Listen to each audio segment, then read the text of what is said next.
하나님 오늘 이 시간 말씀을 통하여서 한 사람으로 인한 하나님의 복을 누리는 믿음의 심령 되어질 수 있도록 우리를 사로잡아 주옵소서. 말씀을 통하여서 하나님의 섭리와 의도를 깨우치고 주의 뜻 가운데 세움받는 모두가 되어질 수 있도록 역사하여 주옵소서. 예수 그리스도의 이름으로 기도합니다. 아멘. 지난 시간에 이어서 한 사람으로 인한 축복에 대해서 말씀을 증거하려고 합니다. 지난 시간에 보니까 11장 27절에 베라에 대해서 그의 가계에 대해서 설명을 해주고 있습니다.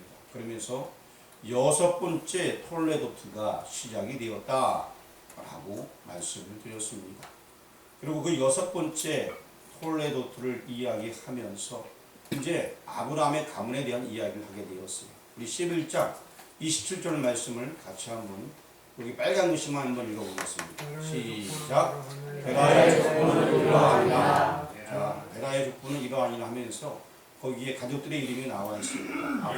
아브라함과 나홀과 하란과 롯 이런 인물들 중심으로 역사가 이끌어 나가게 되는데 하란은 이제 죽게 되고 아브라함과 나홀과 롯을 통하여서 하나님께서 계속해서 그 일을 행하시는 모습을 보게 될 것입니다. 이제 우리가 11장까지의 내용을 보게 되면은 크게 네 가지로 구분할 수 있다라고 지난번에 말씀을 드린 바가 있었습니다. 그래서 11장까지는 창세기 1장에서 11장까지는 인류 일반 역사가 기록이 되어져 있습니다. 그래서 이제 1장에서 2장까지는 창조에 대한 역사가 기록이 되어져 있습니다. 하나님께서 천지를 창조하시니라 라고 말씀하시고 말미암아서 창조가 되어져 있고 그 다음에 첫째 날 둘째 날 하면서 온 우주를 창조한 그 창조의 말씀이 나와져 있습니다. 3절에서 6절까지는 이제 타락에 대한 내용이 나와 있는데 우리 인간의 타락에 대한 이야기가 기록이 되어져 있습니다. PPT 다음 넘겨주셔도 괜찮아요. 3장에서 6장까지는 인간 타락에 대한 내용이 나와 있습니다. 그리고 나서 이제 노아의 후손들이 노아 후손들만 남게 되는 홍수가 있게 됩니다. 모든 인류의 모든 사람들이 이제 물로 인하여서 멸하게 되는 홍수 사건이 있게 됩니다. 그리고 노아의 가족만 남게 되죠. 그런데 거기서 끝나는 것이 아니라 그 가족들이 다시 번성하여서 다시금 인류를 형성하게 됩니다. 사람 숫자가 많아지고 그렇게 될 때에 또 어떤 사건이 벌어졌냐? 11장에서는 바벨탑 사건이 벌어짐으로 말미암아서 사람들은 이제 우리가 하나님처럼 높아지길 원하자라고 하면서 모여들어서 무언가 큰 일을 하기 원했습니다. 하나님께서는 그 모습이 보기에 좋지 아니했습니다. 자, 3장에서부터 보니까 인간 타락이었죠. 아담이 타락하게 되어 뿐만 아니라 그의 자손 가운데 가인이 또 범죄하게 되었습니다. 그리고 또 이제 6장 창세기 6장에 와서는 하나님의 사람들과 사람의 딸들이 서로 이제 혼인함으로 말미암아서 결국에 하나님 나라가 망가지게 되었습니다. 세상이 죄악에 간영하게 돼서 결국에 하나님께서는 노아 가족만 빼놓고 이 세상을 다 홍수로 멸하게 됩니다. 그러고 나서도 하나님께서는 다시금 이제 노아를 통하여서 새롭게 나라를 이끌려고 했는데 인류 역사는 계속해서 사람들은 높아지려고 하는 바벨탑 사건이 일어나게 되었습니다.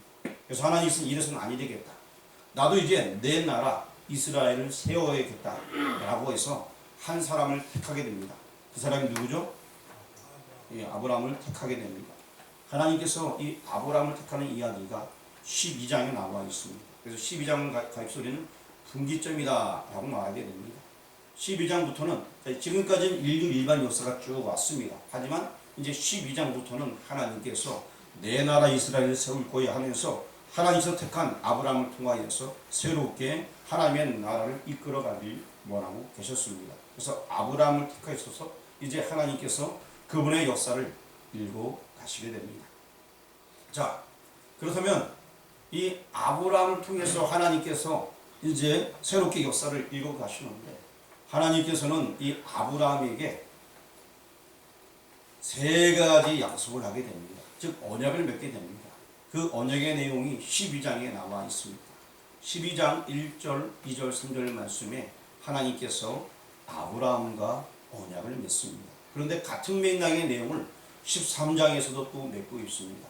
그러면서 이제 하나님께서는 이와 내 자손을 바닷가의 모래처럼 하늘의 별처럼 많아지게 할 거야 라는 약속의 말씀을 계속해서 말씀하고 있습니다. 다른 시간대에 계속 찾아오셔서 또 다른 때에 찾아오셔서 또 말씀합니다. 또 17장에서도 하나님께서 그와 언약을 맺습니다. 베리트라고 하는데 만약에 이 언약 지키지 않으면 고기가 짐승이 쪼개듯이 쪼개질 거야, 즉 죽을 거야 라는 말씀을 하면서 그리고 이 또 언약을 맺습니다. 22장에서도 또 하나님께서 언약을 맺게 됩니다.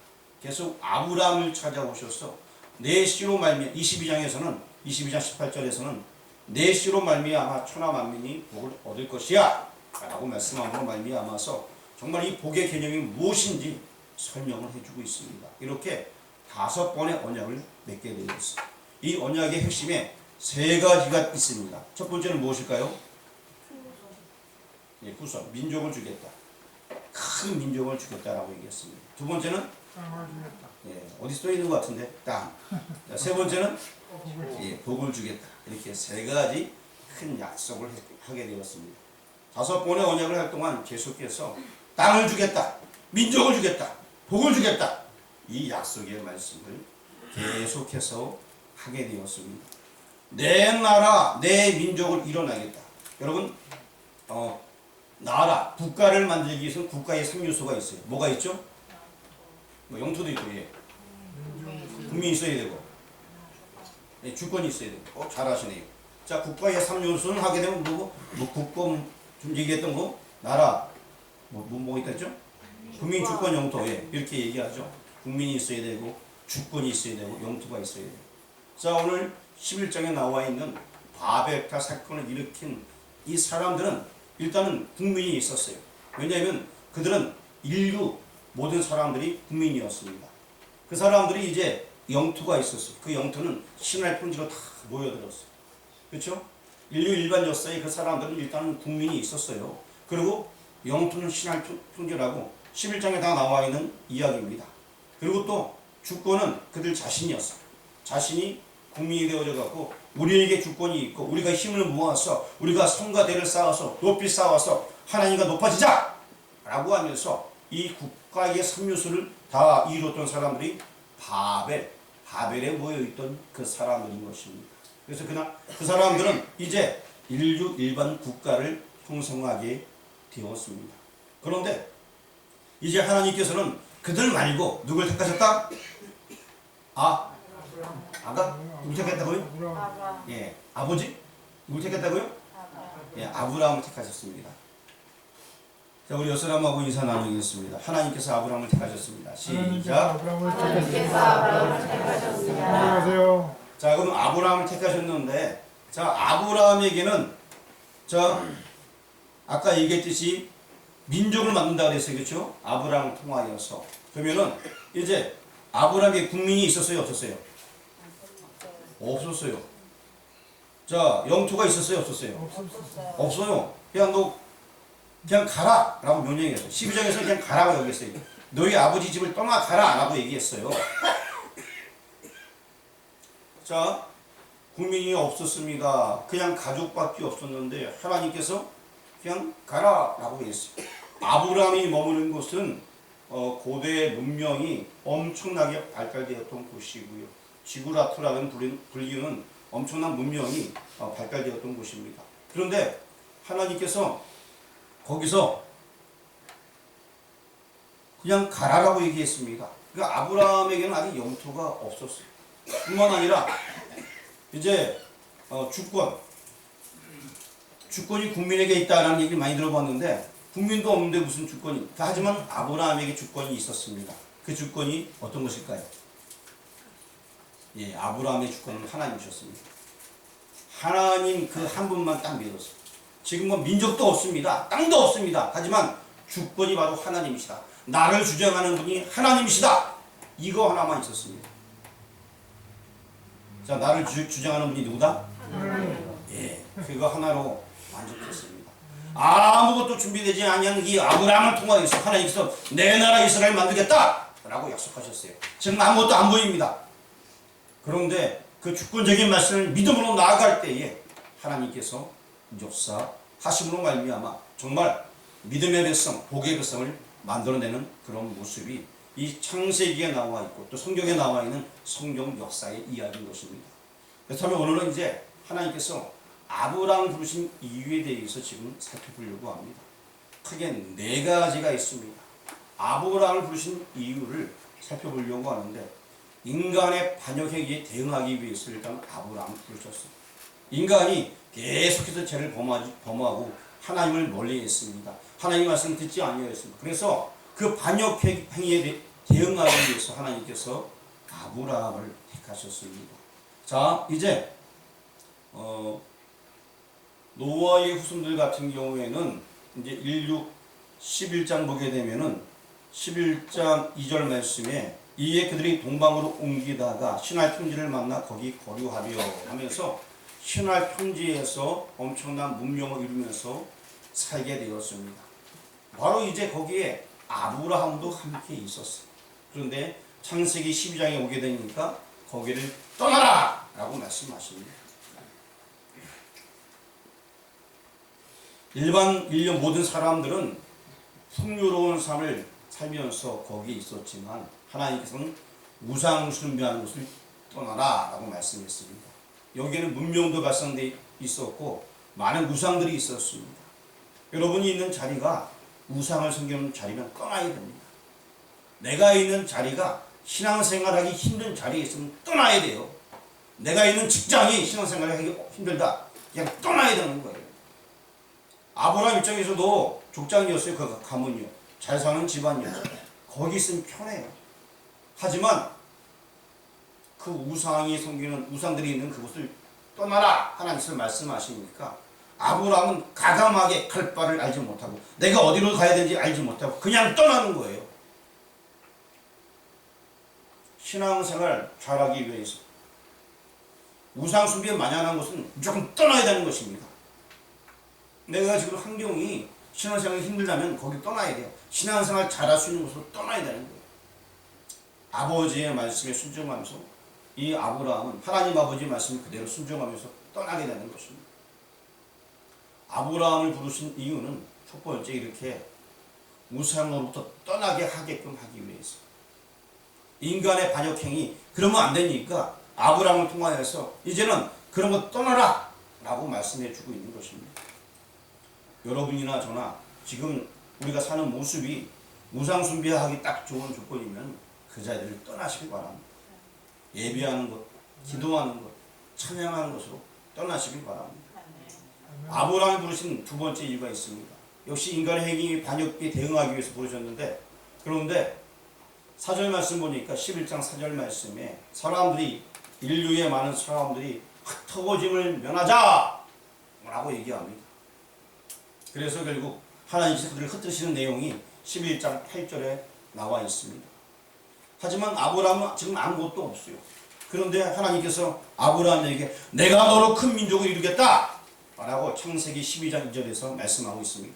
아브라함은 아무것도 없는데 내가 너로 큰 민족을 이루겠다. 민족을 이루기 위해서 아브라함을 부르신다는 것입니다. 자, 사람들은 흩어짐을 면하자라고 얘기합니다. 그리고 성과 대를 쌓아서 하나님과 같아지자. 사람들은 교만해지길 원했습니다. 자, 오늘날 여러분 많은 교회를 보게 되면은 정말 성실히 봉사하고 구제하고 선교하고 그런 교회들이 참 많이 있습니다. 얼마나 아름답습니까? 그렇지만 그와 반대로 교회들이 점점 더 크게 덩치만 키우면서 선교하는 거 안 합니다. 전도자 안 합니다. 형식만 남아있고 자기만 배부리고 또 교회를 통하여서 교회가 어떤 장소가 되냐? 선거 장소가 되게 됩니다. 큰 대형 교회일수록 국회의원 될 사람들이 많이 모여갖고 많은 사람이 지지를 얻고 사업하는 사람일수록 큰 교회는 몰려갖고 사업하는 수단을 삼으려고 하고 있고 내가 아무 교회 집사하고 장로고 권사인데 하면서 그런데 내가 이번에 선거 나갑니다. 어깨에 힘을 딱 주고 교회는 예배하는 곳이지 자기의 힘을 가시하는 곳이 아닙니다. 사람들은 계속 그렇게 모여들어서 교회도 마찬가지로 그런 식으로 모여들어서 하나님을 기쁘시게 못하는 교회들이 있습니다. 실제로 그러다 보니까 그런 사람들이 은혜가 없는 사람들이 모이다 보니까 교회가 두 패로 나눠져서 싸우다가 교회가 갈리는 경우들이 많이 있습니다. 이런 교회가 한두 교회가 아니고요. 정말 많이 있었어요. 우리나라 가운데 엄청나게 많이 있었습니다. 우리 노예에서도 그런 교회가 3교회나 있었어요. 제가 직접 그런 교회들을 봤습니다. 우리 노예에서. 그러니까 전국의 모든 교회를 바라볼 때에 얼마나 많은 교회들이 그러하겠습니까? 초대형 교회도 막 나뉘어지고 그랬습니다. 그 나눠진 이유가 서로 욕심내 흩어짐을 면하자 했다가 결국에 문제가 생겨서 흩어지게 되고 은혜가 되지 못하는 그런 모습이 있습니다. 우리가 모이는 이유는 예배드리기 위해서 내 권력을 내세우는 것이 아니라 우리가 모이는 이유는 하나님을 찬양하기 위하여서 아무것도 없을지라도 하나님께서 비전을 주셨어요. 큰 민족을 이루겠다라고 말씀하셨습니다. 바로 그것이 중요한 것입니다. 아무것도 없는데 큰 민족을 이루겠다. 그것이 바로 하나님께서 아브라함을 통하여서 그와 함께 일하시기 원하는 이유인 것입니다. 하나님께서는 아브라함을 부르셔서 큰 민족을 이루겠다 약속을 주셨습니다. 하나님께서는 지금 여러분을 불러주시어서 저와 여러분을 불러서 큰 일을 하길 원하십니다. 단지 흩어짐을 면하고 우리 힘을 가시하자가 아니라 하나님의 일을 하기 위해서 우리를 불러주셨습니다.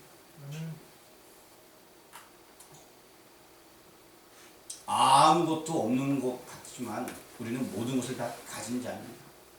아브라함 입장에서는 아무것도 없는 것 같았어요. 하지만 모든 걸 다 가진 자예요. 왜? 하나님이 그의 주권이 되었기 때문에. 하나님이 나와 함께 하시면 모든 걸 다 가진 자가 되는 것입니다. 하나님께서는 분명히 우리 교회를 향한 놀라운 섭리와 뜻이 있습니다. 하나님께서는 나를 향하신 놀라운 섭리와 뜻이 있습니다. 나를 불러주신 이유는 나를 통하여서 큰 민족을 이루도록 하기 위해서, 나를 통하여서 하나님의 큰 일을 하도록 하기 위해서 불러주셨습니다. 그것을 잊지 마시기 바랍니다. 또 아브라함을 부르신 3번째 이유가 있습니다. 하나님께서 아브라함을 부르신 3번째 이유는, 자, 보통 여기 신할 평지에 모인 사람들은 자기 이름을 내려고 했습니다. 아까 얘기했듯이 대형 교회들 모였을 때 사람들은 다 자기 이름을 내려고 합니다. 자기가 높아지려고 합니다. 뿐만 아니라 대형 교회에 있는 목회자들도 자기의 이름을 내길 원합니다. 내 이름을 내길 원하고 있습니다. 다 자기 이름 내고 싶어요. 그런데 하나님께서는 아브라함에게 뭐라고 말씀하냐면, 내가 너 이름을 청대하게 할 거야. 이게 바로 핵심이에요. 내가 너의 이름을 청대하게 할 거야. 하나님께서 하신다는데 내가 스스로 높아지려고 하는 것이 아니라 하나님께서 내가 너로 크게 하게 할 거야. 하나님이 그런 약속을 주시는 거예요. 옛적에 다윗이 하나님의 성전을 위해서 고민할 때 하나님께서 말씀하십니다. 내가 네 왕권을 이어줄 거야. 너의 집안을 세워줄 거야. 그 말씀이 그대로 되어졌습니다. 그렇습니다. 내 이름이 아니라 우리 이름을 내는 것이 아니라 우리는 그저 말씀에 순종하며 나갈 때에 하나님께서 우리의 이름을 높여주시는 것입니다. 그게 진정 하나님의 사람들의 모습인 것입니다.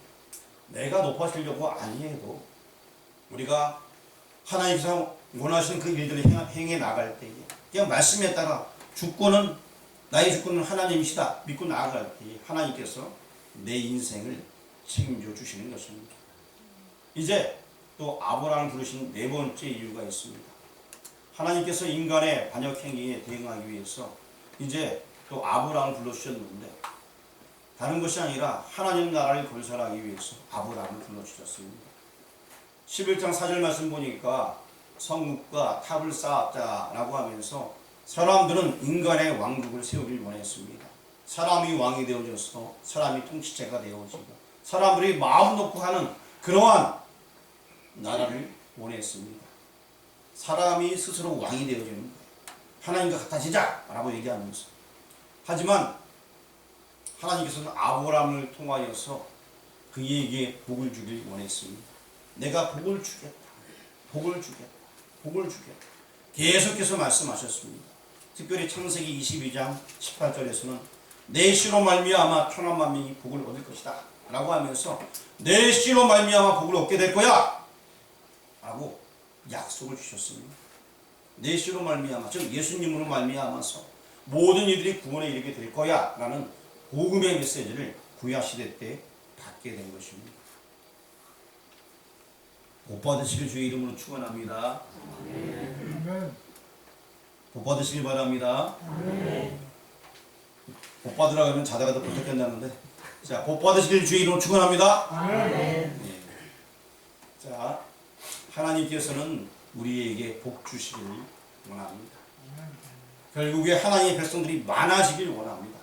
그로 말미암아서 하나님 나라가 건설되어지는 것, 이것이 아브라함을 부르신 목적인 것입니다. 이 네 번째를 여러분 머릿속에 다 기억해 두시길 바랍니다. 뭐 앞에 세 번째도 중요하지만 다 잊어먹어도 괜찮아요. 아브라함을 부르신 이유는 복 주기 위하였습니다.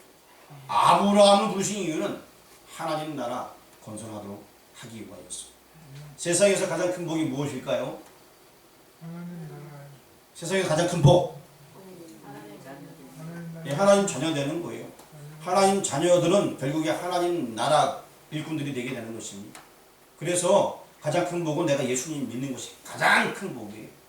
아브라함을 부르신 이유는 내가 구원받기 위해서 부른 거예요. 아브라함을 부르신 이유는 나를 통하여서 다른 사람들이 구원 얻도록 하기 위해서 부른 겁니다. 이것이 핵심이에요. 이제 말을 바꾸어서 말씀해 보겠습니다. 자, 하나님께서 나를 부르신 이유는 무엇일까요? 예, 복 주기 위해서. 또한 하나님께서 나를 부르신 또 다른 이유가 있다면, 예, 나를 통하여서 많은 사람이 예수 믿어서 하나님 나라가 건설되도록 하기 위해서. 나만 복 받는 것이 아니라 이제 나를 통하여서 하나님 나라가 건설되기를 원하고 계십니다. 이것이 하나님께서 나를 부르신 이유인 것입니다. 이제 여기 앞에 아브라함 다음에 누가 나오는지 한번 같이 읽겠습니다. 자, 시작. 김철기를 부르신 이유. 자, 하나님께서 김철기를 부르신 이유가 뭘까요? 자, 그 다음에 김철기부터 읽겠습니다. 시작. 김철기를 택하셔서 천하 만민이 복을 얻도록 하는 것. 하나님께서 김철기를 부르신 이유가 뭐라고요? 네, 김철기를 택하셔서 천하 만민이 복을 얻도록 하는 것. 김철기가 누군지 모르겠지만 김철기를 택하셔서 천하 만민이 복을 얻게 하는 것. 김철기뿐만 아니라 그를 통하여서 천하 만민이 복을 얻도록 하는 것이 김철기를 부르신 이유예요. 그 다음에 또 누가 있을까요? 한번 또 읽어보세요. 시작. 김영자를 부르신 이유. 하나님께서 김영자를 부르신 이유가 무엇인가? 자, 김영자를 택해서 뭐 하기 위해서? 천하 만민이 복을 얻도록 하기 위해서. 하나님께서 누굴 택했다? 예, 맞아요. 하나님께서 천하 만민이 복을 얻도록 하기 위해서 누군지 모르지만 여기 있는 이 사람을 택했다는 것입니다. 그 다음 또 넘겨주시기 바랍니다. 자, 시작. 하나님께서 체명자를 부르신 이유가 뭘까요? 체명자를 택하셔서 천하 만민이 복을 얻도록 하기 위해서. 이게 핵심이에요. 하나님께서는 체명자를 택하셨습니다. 왜? 천하 만민이 복을, 나는 이미 복 받았으니 나는 기뻐, 어떠한 상황이든 나는 지금 기뻐하고 즐거워해야 돼요. 뿐만 아니라 나를 통하여서 천하 만민이 복을 얻도록 하는 것이 체명자를 부르신 이유예요. 다음 사람 또 누가 있나 봅시다. 자, 하나님께서 문용수를 부르신 이유. 자, 문용수를 택하셔서 문용수를 몇 택했을까요? 예, 천하 만민이 복을 얻도록 하기 위해서 택해 주셨어요. 문용수 안주사님, 아시겠습니까? 예. 자, 하나님께서 문정수를 부르신 이유가 뭐라고요? 예, 나를 택하신 이유가 바로 그겁니다.